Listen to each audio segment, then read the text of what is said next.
29ৰ লোকসভা নিৰ্বাচনত মই গুৱাহাটী লোকসভা সমষ্টিৰ পৰা মই ইলেকশ্যন খেলিম MP ইলেকশ্যন মই খেলিম 29ত তোমাক মই কৈ দিছোঁ কথা দিওঁ যদি এতিয়াই দি থৈ যোৱা তাৰ কাৰণে 15 মিনিট কথা পাতিছোঁ মই 29ত গুৱাহাটী লোকসভা সমষ্টিৰ পৰা নিৰ্বাচন খেলিম সেইটোৱে মোৰ আটাইতকৈ মানে চিৰিয়াছ মেটাৰ আছিলে সেইদিনাখন পাৰ্টিকুলাৰলি আমাৰ মাননীয় মুখ্যমন্ত্ৰী মোৰ ঘৰলৈ অহাৰ দিনাখন কাৰণ তোমাক তুমি তামা বুলিয়েই কওঁ তুমি মোক কৈ থৈ যোৱা আমাৰ জয়ন্তমল্ল বড়ো আছে আৰু সেইখিনি কথা অতি চিৰিয়াছলি তেওঁ লৈছে ময়ো চিৰিয়াছলি কৈছোঁ আলোচনা আমাৰ 10-15 মিনিট সেই বিষয়টোতে হৈছে কাৰণ 29ত হ'ব মইতো এবাৰ 31লৈকে MLA হৈ থাকিলোহেঁতেন 31ৰ পিছততো মই ইলেকশ্যন নেখেলিলোহেঁতেন তেওঁলোকে এজন মানুহ কিয় জাপি দিয়া হৈছে গুৱাহাটী মহানগৰখন চৰণীয়া পথাৰ নহয় এইখন দিছপুৰ সমষ্টি চৰণীয়া পথাৰ নহয় সেইকাৰণে মই কৈছিলোঁ যে মই MP ইলেকশ্যনত 29ত প্ৰতিদ্বন্দ্বিতা কৰিম তোমাক আগতীয়াকৈ কৈ থৈছোঁ কাৰণ পিছত নহ'লে ক'লাহেঁতেন মোক আগতে সেইদিনাখনি কিয় নক'লে মই আজিয়েই কৈ থৈছোঁ গতিকে এই বিষয়টো কেনেধৰণে তুমি আগবঢ়াই নিবা আৰু কিবা পৰামৰ্শ আছে যদি তুমি মোক দিয়া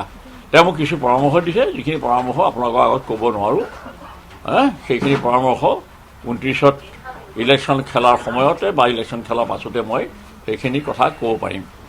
যিয়েই নহওক আজি দীঘলীয়া মই আৰু দীঘলীয়া কৰিব খোজা নাই আৰু সম্বোধন কৰিছিলোঁ আৰু সেই সময়ত মই কৈছিলোঁ 3টা কথা বা 3টা প্ৰস্তাৱ বা 3টা কণ্ডিশ্যন প্ৰথমটো আছিলে যে মই নিৰ্দলীয়ভাৱে নিৰ্বাচন খেলিম দ্বিতীয়টো আছিলে যদি মই নিৰ্বাচন নিৰ্দলীয়ভাৱে নেখেলোঁ তেন্তে মই মীৰা বৰঠাকুৰক সমৰ্থন দিম 3 নম্বৰটো আছিল যদি সেইটোও নহয় 3 নম্বৰটো আছিল যে মই মনে মনে বহি থাকিম এতিয়া আপোনালোকে সোধক কোনটোত মই আচলতে ৰলোংগে বহুত মোৰ দলৰ সমৰ্থক বিভিন্ন দায়িত্বত থকা কোনোবা আছে কাউন্সিলাৰ হিচাপে কোনোবা আছে ZPCৰ মেম্বাৰ হিচাপে চেয়াৰমেন হিচাপে আঞ্চলিক পঞ্চায়তৰ প্ৰেচিডেণ্ট হিচাপে মেম্বাৰ হিচাপে গাঁও পঞ্চায়তৰ প্ৰেচিডেণ্ট হিচাপে মেম্বাৰ হিচাপে এনেকৈ অজস্ৰ মই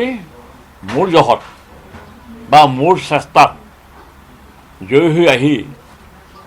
আমাৰ গ্ৰাম্য অঞ্চলতে হওক চহৰ অঞ্চলতে হওক কাউন্সিলাৰ হিচাপে হওক বা গাঁও পঞ্চায়তৰ কিবা নহয় কিবা দায়িত্ব যিসকল আছে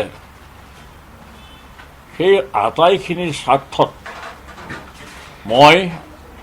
ভবা কথাটোকে কৰি পেলাব মই নোৱাৰোঁ কাৰণ তেওঁলোক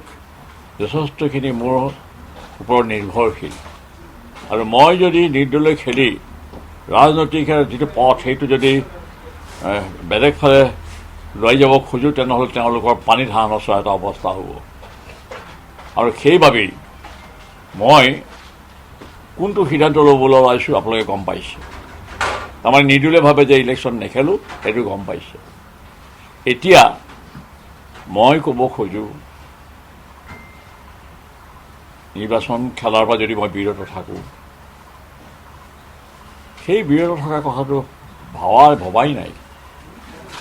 নেখেলোঁ বুলি বা খেলোঁ বুলি একো সিদ্ধান্ত লোৱা নাই তেতিয়া মাননীয় মুখ্যমন্ত্ৰী আহি আমাৰ ঘৰ পালেহি তেওঁৰ লগত মই আলোচনা কৰিছিলোঁ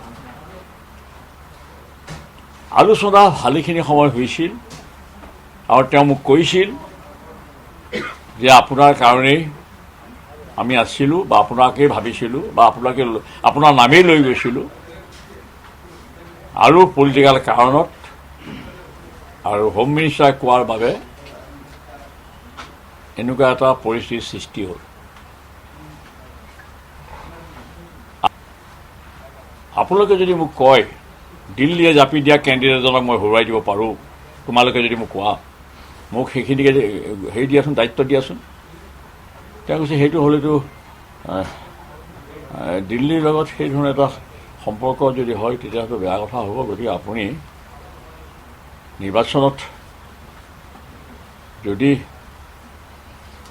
33 দিছপুৰ সমষ্টিত যদি একো নকৰে, আপুনি 34 ডিমুৰীয়াতে আপুনি ব্যস্ত থাকিব পাৰে। সেই পৰামৰ্শটো তেওঁৰ অতি মোৰ পচন্দ আছিলে আৰু সেইটোৱে ধৰণেই মই ভাবিছোঁ যদি মই এক্টিভ হ'ব লাগে মই ডিমুৰীয়াতে হ'ম, কাৰণ ডিমুৰীয়াখন অঞ্চল কিছুমান ইয়াত সোমাই গৈছে, মঠঘৰীয়াও সোমাইছে, বীৰকুছিও সোমাইছে, নুনমাটিও সোমাইছে, নাৰেংগীও সোমাইছে, সাতগাঁও সোমাইছে, গুৱাহাটী চিটিৰ কেইবাটাও ৱাৰ্ড ডিমুৰীয়াত সোমাইছে, চন্দ্ৰপুৰতো গ্ৰাম্য অঞ্চল, বুন্দা সোমাইছে, এইবিলাক চব সোমাইছে। যিহেতু এইবিলাক চব সোমাইছে, ডিমুৰীয়া বুলি কওঁতে ডিমুৰীয়া হৈছে এটা ডিমুৰীয়া উন্নয়ন খণ্ড আৰু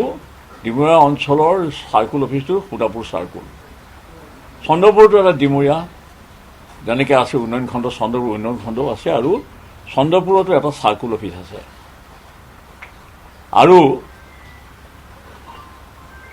এই গোটেই মানুহখিনিয়ে নিৰ্বাচন যদি খেলে কোনোবাই আৰু জিকাবলগীয়া হ'লে তেওঁলোকৰ মতে মই তাত জড়িত হ'বই লাগিব, নহ'লে জিকিব নোৱাৰে। আৰু মুখ্যমন্ত্ৰী প্ৰথমটো আছিলে মই নিৰ্দলীয় হৈ খেলিম, চিধা যদি নেখেলোঁ মীৰা বৰঠাকুৰক ছাপৰ্ট দিম, যদি এই 2 তাৰিখে যদি নহয় তেতিয়াহ'লে মই 3 নম্বৰটো হ'ল কি মনে মনে থাকিম। এতিয়া 3 নম্বৰটোকে মই চবেই ইভেন পুলেকেশ বৰুৱা স্পীকাৰ আগৰ পুলেকেশ বৰুৱা মোৰ ফোন কৰি কৈছে, বৰা আপুনি বৰ চালাক মানুহ, কিয় আপুনি 3টা দি দিলে যে, মই 3টা দিব ভাল কাম কৰিলে, মানুহে ভাবিবলৈ সময় পালে আৰু কিয় হ'ব বুলি কৈছে, চিঙাবিলাক ঠাণ্ডা হৈ যাব যে চিঙাবিলাক